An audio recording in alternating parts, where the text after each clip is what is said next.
weekly basis since William, as soon as he was potty trained, he was good to go. So his whole life he's been born and raised hunting with his grandfather. So this particular afternoon, William and Daddy were deer hunting at Browns Creek, and there's a rather large field in the back where they were hunting, and a big buck came out. William was 8 years old at the time, and the buck was too far away for Daddy to make a good clean shot.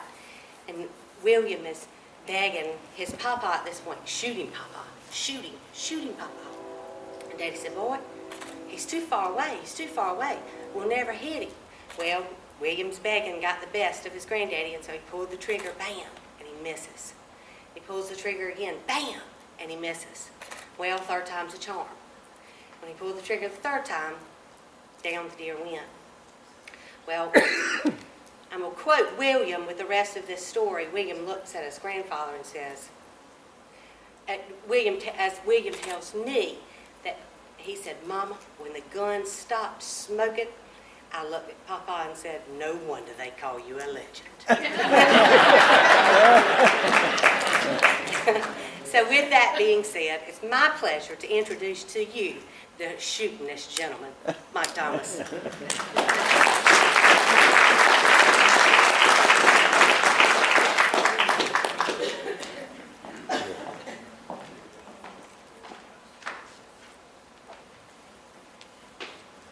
tell you this, people here in front of me, kind of a bit hard act to follow. I was kind of paying attention to each one of them. The farm was talking a little bit about hunting and carrying on the Santee. I had a fella hunting with me all my life named Snake Sellers. I loved him to death. He was good and he was bad. Well, I left him one time. We didn't hunt on the Santee. We hunted around Hellhole Swamp down below Archibald Rutledge's place in Hampton. And I left him one day in camp. I said, Snake, when I get back up here now, I want you to have me some squirrel and rice bogged up, so I'm going to be hungry now. It was sleeping. So I hunted all day long, didn't have a bit of luck. Late on that evening, I came on back at the camp. He got a pot going over there. I said, you got it going, hadn't you, Snake? I said, I'm about to start. He said, yeah. He said, I couldn't find those squirrels, so they wouldn't come out today. He said, but I got a duck. I said, a duck? He said, yeah. I said, that's good. I'm about to start. I eat about anything. So we went over there, he put the rice in there, and I took my fork and I stuck it in. I said, my Lord, that's a big duck. You know, it's kind of tough too. You know, I got my plate, I was about to start, I've got a little bit of light bread and stuff. I went by that thing, I said, Snake, what kind of duck is this here? He said, I don't know, Mr. Mike. He said, but he's a duck. I tried to eat that thing, it was bony, it tasted like sardines. I said, Snake, I said, look here. I said, where's the fella brought this duck at? He said, right over there. I walked over there and looked. I seen a set of feet about that long. I said, Snake, this ain't no duck, this is a blue hare. I said, Lord have mercy. And then I thought about what Mr. Carl Wiggins was talking about. He mentioned Wiggins Landing. I've hunted around Wiggins Landing all my life.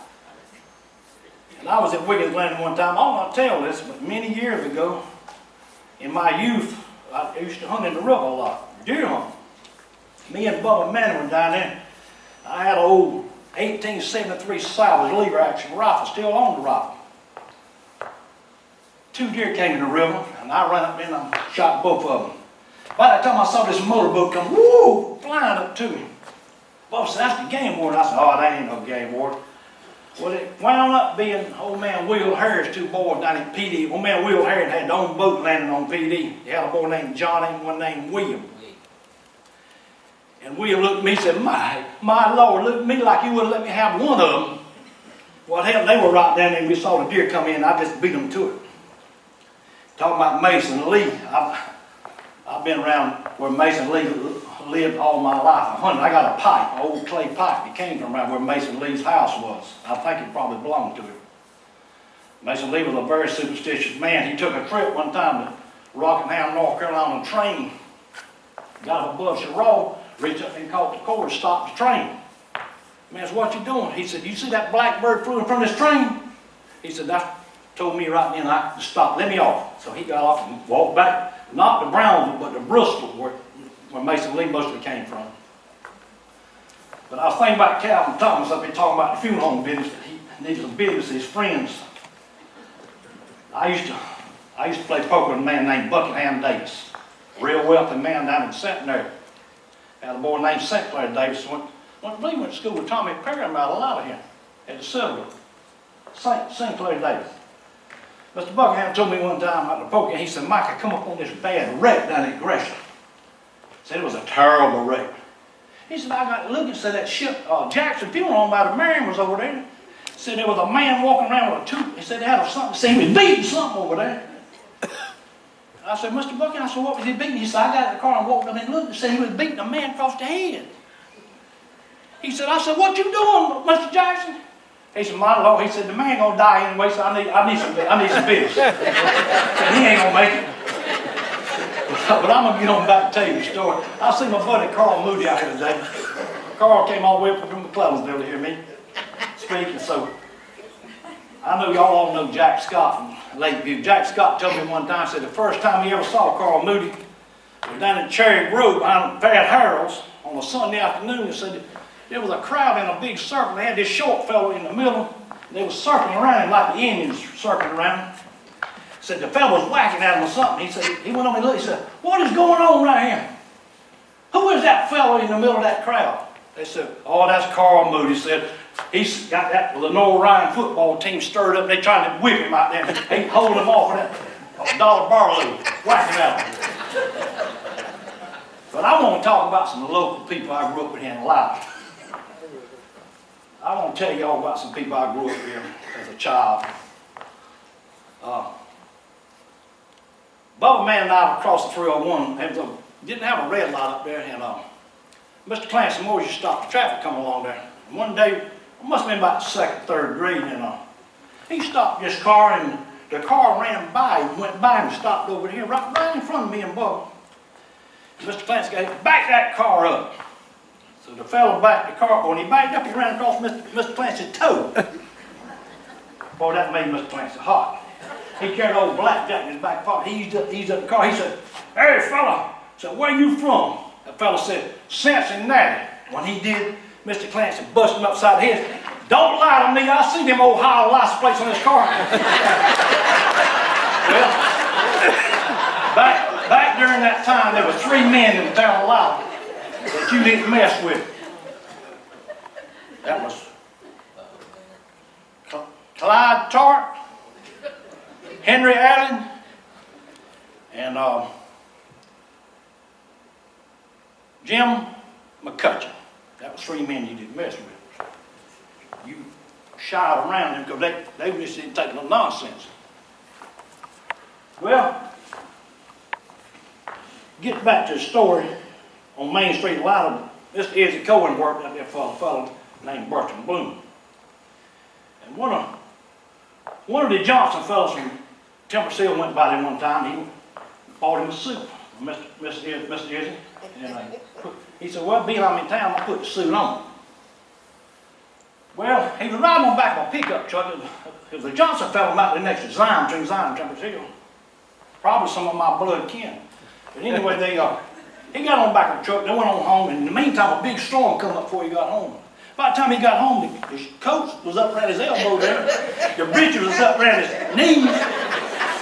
He said, my Lord, this thing drawed up.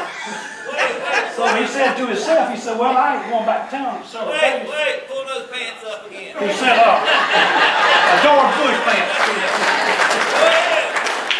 Anyway, he said, I'll wait and wear this suit back to town when I go back to town here. So he waited about 3 weeks, and he walked into Mr. Bertram Bloom's store, and Mr. Izzy Cohen working in there. He walked in there. He said, Mr. Izzy, pay him a bit of attention. He wore the suit back in there. He walked around about 10 minutes, Mr. Izzy kept waiting on everybody.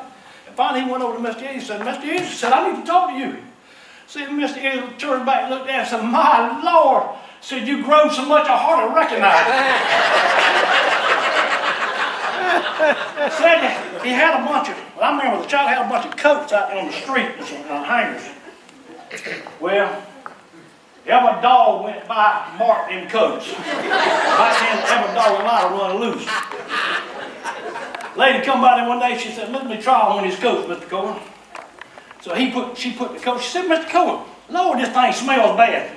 Izzy Cohen said, that coat don't smell, so I'm the stinkingest man in Latta. move on down the street, the C&S grocery store stood for Cox and Sellers. Duncan Sellers and Mr. Otha Lane run that store, and John Adam Briggs was the butcher back there. Well, Mr. Otha Lane announced ball games, and he was just a super nice guy. Well, at that time, Dillon County had a semi-pro team, and boy, they had some characters play on that ball team now. They played all over the country, played Greenville, Charleston. Well, they were playing at Latta one night, and Mr. Otha was calling out the players. He said, Shot Rogers, Mullins, South Carolina, class of '60 in Clemson, South Carolina, right tackle. Dirt Rogers, Mullins, South Carolina, Frank Howard's baby, class of 1959. He went on and called to us, and he said, Kankakee High, Penn State. He said, correction, State Penn. He was right. Kankakee weighed about 350 pounds. He was the son. When he got down, he was that wide. You weren't going over because he had some good training up at CCI. But in that store, a butcher named John Adam Briggs, he was a cut-up. Everybody came in to buy something, he cut up with him. He always picked at him about this and that. And I went in there one day. I was just gotten married about 1967. And I went in one day. Back then, you didn't just go buy a hamburger. You went in and said, I want some, you got to fix me up some hamburger. They take some ground beef and grind it up. I told him, I said, get me $1 worth of ground beef, Mr. John Adam. Well, Mr. Dynamite Weather, I loved him today. He lived across the street from me over there. He came in and he said, I won't ever forget what he told me. This has been many years ago. He looked at me and said, Mike, son, how can you afford that high-priced beef? John Allen cut me and Miss M 60 cents worth of bologna. Well, he died a wealthy man. I walked around and see my britches out.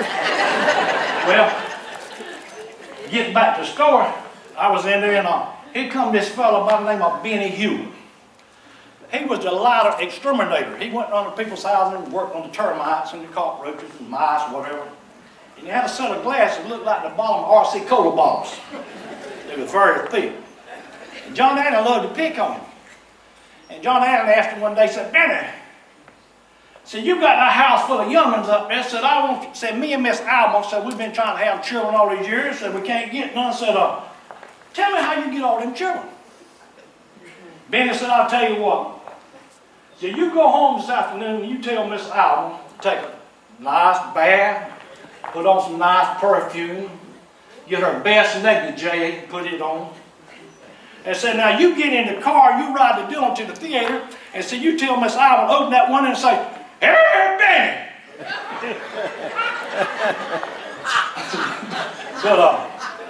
But we'll move on down the street. Smiley Parker ran the fish market down there, across from where Frankie Taylor got his place. There was a fish market and a beer joint. A fellow named Smiley Parker. He had 3 nice sons. I won't ever forget them. One named Johnny, one named Jimmy, and one named L.K. And boy, they was tough fellows. I thought I was tough, but they was tough. They were way tougher than I was. The next was about that big round. L.K. wound up in the big prison in San Quentin. He got all the way up there. Johnny wound up in CCI in Columbia. Jimmy wound up in the big prison where Carbine Wheels was in Raleigh, North Carolina. Well, getting back to the story, a fellow named Worth Everton from Lakeview was running for sheriff. Well, back then, Dillon County was pretty tough about buying votes, so Mr. Worth came to Latta. He traded with Smiley Parker to carry Latta for him during the election. He was running against Dixon Lee for sheriff.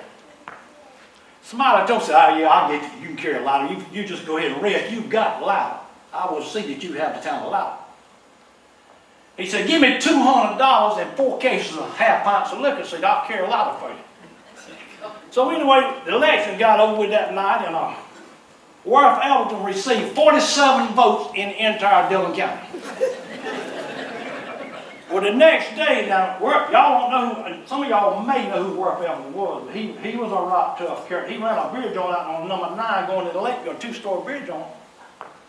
I can remember being in one time, and he lived in upstairs, and me and Robert Long were there. I don't remember what we were doing down there, but he opened that window, he said, it's time to go. And I said, what's that man doing? He said, oh, I don't know. About that time, a pistol came out the window about that long. I said, well, it's time to go. Well, Worth Everton came to the Latta, walked in that liquor store. Mr. Parker was a great big man. I mean, he was a giant of a man, you know. Worth Allen walked in, he was about 5'3", weighed 120 pounds at the most. He walked up in Smiley Park, he said, Smiley, come over here. So he walked over, he said, Smiley looked at him, he said, Worth, if you'd have brought 2 more cases, I've got you 2 more votes. Well, that didn't suit Worth Allen. He jerked the pistol, that same pistol, he still got the one on me and Robert Long. And he laid it out on Mr. Parker's nose. He said, I'll tell you what, I can't get that liquor back I gave you. He said, but I'm going to get my $200. You got that cash register right there. Well, Smiley couldn't get that cash register open fast enough. Worth went back to Lakeview, and he had he gave credit. He had a little grocery store, beer joint. He had 72 people on the credit booth. At the end of that month, when each one of them come in there, he said, no more credit. They said, well, we've been paid. Oh, no, we voted for you. He said, they couldn't have voted for me. I got 76 people on my books for credit. And didn't get my 42 votes. I'm cutting everybody off the credit card. I love talking about people I grew up with, and I'm going to talk about a fellow out of Oak Grove. I've always wanted to like this man. A fellow named Marion Atkins. Now, he was a giant of a man, weighed close to about 290 pounds, with all muscle. But he had a bad problem, a drinking problem. He'd come to Latta on the weekend, and he just loved to raise sand. And poor Mr. Clancy and Gary Johnson, and whoever they had up there police on the weekend, they didn't want to shoot. They had to wrestle him down. And Mr. Marion's wife told him one day, said, Marion, said, if you don't straighten up and quit all this carousing and drinking, said, I'm going to leave you. Said, the first thing I want you to do, she was a member of the Latta Baptist Church, said, the first thing I want you to do is go up there and talk to Mr. Theron Anderson. And I want you to join the church and be baptized. If you don't, I'm leaving you. I'm taking the children. She was somewhere up the road there. She said, I'm taking the children and going back home. So he studied about that thing. So he went up and took his little class or two with Mr. Theron. So Walter Berry told me this, Dr. Walter Berry told me this story. He said, Marion went up and took all the little classes to get baptized. He said, word got all over Dillon County. Marion Atkins going to be baptized Sunday night at the Latta Baptist Church. It says, Walter Berry told me, he said, Mike, I got up there about 5 minutes late. He said, I couldn't even get in the church. I had to stand out on the sidewalk out there. Everything, the doors was open. Everybody had come to see Marion Atkins be baptized. One of the toughest fellows ever drawn breath. So anyway, so he went back to I was baptized in that same pool back there when I was about 12 years old. Well, anyway, they got back in the baptism pool, and Mr. Theron Anderson was kind of a small fella. He probably weighed 140 pounds. Marion hit about 290. Well, he let Mr. Marion down in that baptism pool. He said, do you believe? Marion ain't said nothing. He said, do you believe? Mr. Marion still ain't said nothing. He told him the third time, he said, do you believe? By that time, Mr. Marion got his hand down the bottom of that baptism pool and picked his head up. He said, I believe if you don't turn me loose, you're going to drown hell like me. And he got out and walked out of that church like this and never set foot back in the church. I'm going to tell you about another fellow, though. I'll tell you about a fellow, a deputy sheriff in this county. I thought the world of him. His name was Mr. Harley Allen. He was deputy sheriff for about 45 years. He lived out in the Catfish. He told me, he used to tell me stories. They called him the snooper because he loved to hunt a liquor still up. He wanted to go at night during June and July and roll the window down his car and stick his nose out. He's supposed to be home now. He ain't supposed to be working. But he just had something about busting a liquor still I never could understand, because he would gather all the stuff up, the worms and the double and all that, and put it in the tobacco barn back at his house. Well, Quay Allen lived right next to him. Quay was selling, everybody come along. You need a worm? Yeah. Well, I got one back here. Well, anyway, getting back to the story, Mr. Harley said he was raised on a little farm right outside of Latta here. And he said every December, the landowner would come and sell it to his daddy. He said he'd come along there and said, December they was wanting some shoes and stuff. Said the man bought a big ledger. He was going to sell it for the year. He said he got that ledger out. He said, well, you got such much for your feed and your corn and your livestock and this and that. The total you have made this year with your family is $50. that was some money back during the 40s. But so anyway, he said, Mister, I won't call his last name. He said, Mister, I forgot to tell you, I got 3 bales of cotton in the pack house and we ain't settled up on yet. Said the man slapped that lady together. He said, you SOB, you ought to tell me before now I got to refigure all of it. Well, he told that next year, Mr. Hardy, he gonna farm. He got him a little farm out there, catfish. Got him a little one-horse farm, and he gonna farm out there. So he goes to the Latta Bank. The president of the Latta Bank was a fellow named Charlie McThee. He told Mr. Charlie, said, I need to get $300 for my crop and get my stuff up this year. He said, can you help me? He said, what you got for collateral? He said, well, I got my farm here. He said, what else you got? He said, how about my house? He said, what all you got in there? He said, well, I got a refrigerator and a living room suite and all this. They added all that on. He said, well, I reckon the board will meet next week, and I reckon we'll let you have that $300. He said, okay. So Mr. Hardy said, I went walking out the bank, I got to the door, and said, I'll be daggone. Said, he walked in and said, Hardy, you ain't by chance got a milk cow too, have you? I want to put the milk cow in the ladder too. But he said he got lost one time up in the Carolina section. He got lost and went up and going down this little windy dirt road, and he run up on an Indian boy sitting on a log up there. And he stopped and he rolled and went and he asked the Indian boy, said, hey buddy, said, where does this road go? Said the little Indian boy had a 30-30 rifle laying across his lap with a lever act. He said, just as far as you want to ride, get in it. So he left on that and went on, but he was a character. There's one more fellow I want to tell y'all about, and this is a killer him. I've got a little age on me, and I paid a lot of income taxes and been dealt with IRS. I've always been behind this and that up to the last 20 years. A fellow came to me one time, his name was Asbury Jackson Jr. He was named after the man that started the Presbyterian Church here in South Carolina. A fellow by the name of Asbury started the Presbyterian Church in this area here. Took me a long time to find out where that name Asbury came from. He said, Mike, he said, the IRS come to my house today. He said, I know you've had dealings with them. Said, will you come by the house today and sit in with me with the IRS? I said, well, okay. I said, I probably can't help you, but I will. So I go out there and I sit on the thing and knock came on the door. Two IRS agents came in there with all dressed in neat suits and ties and stuff. I knew both of them. One name was Otis Benjamin, and the other one was a Shaw. He was a retired Marine. And the reason I know him so well, D. Tom Edwards, they gave me a Marine shirt one day, and I happened to wear it over to the IRS office to have some interviews. And he said, where did you get that shirt from, fella? I said, well, I had that a long time. He said, I reckon I have that thing went out of style in 42. And I had a sack full of bills and threw it on the table. I said, well, this is going to be a bad day for me. But getting back to the store, they sitting over there and they'd break out, they didn't have no computers back then. They had the briefcase, and they broke the briefcase out, and they said, Mr. Jackson, we've been studying your account, and we don't have any record you ever filed in federal income tax. Never filed any federal income tax. And he was about 65 then. And they looked around and studied around. They said, well, we're studying about this, and what we're going to do, we're going to let you buy for $50,000. I'm sitting over there. I ain't said a word. I don't know what to say. Mr. Jackson, how would you like to pay that $50,000?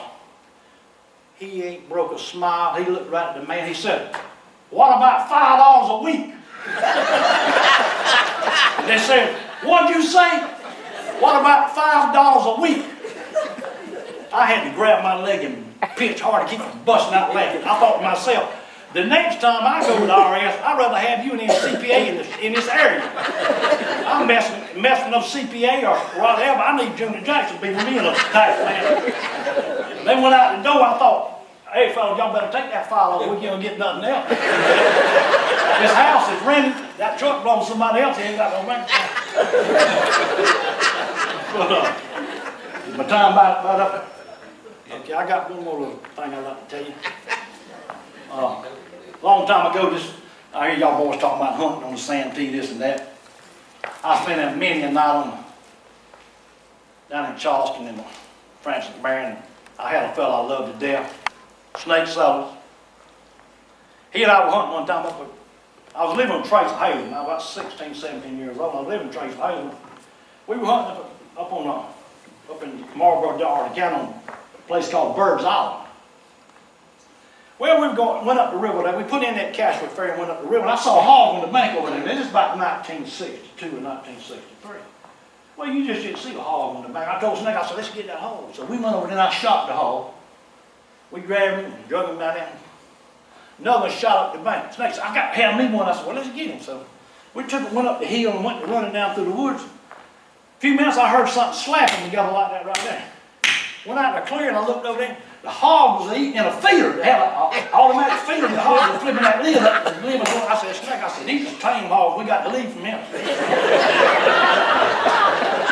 Well, we turned around and come back and got the boat. Well, but I went on home. We dressed the hog. John Allen Bremer cut the meat up for us. John Allen Bremer cut the hams up for me, pork chop. Old C&S grocery store. Well, about a week later, Tracy Helen, who I was living with, he was the judge. He said, Mike, you need to come up to my office. So I went up there. He said, Mike, I got a warrant for you from up to next to Marlboro County for trespassing on Bird's Island. I said, well, how's that? He said, well, they got you for trespassing. He said, look at this warrant. Y'all want to think I'm pulling y'all's leg. This is what that warrant said. It said, trespass charges against Mike Thomas and a long, lanky, and I won't go with the rest of it.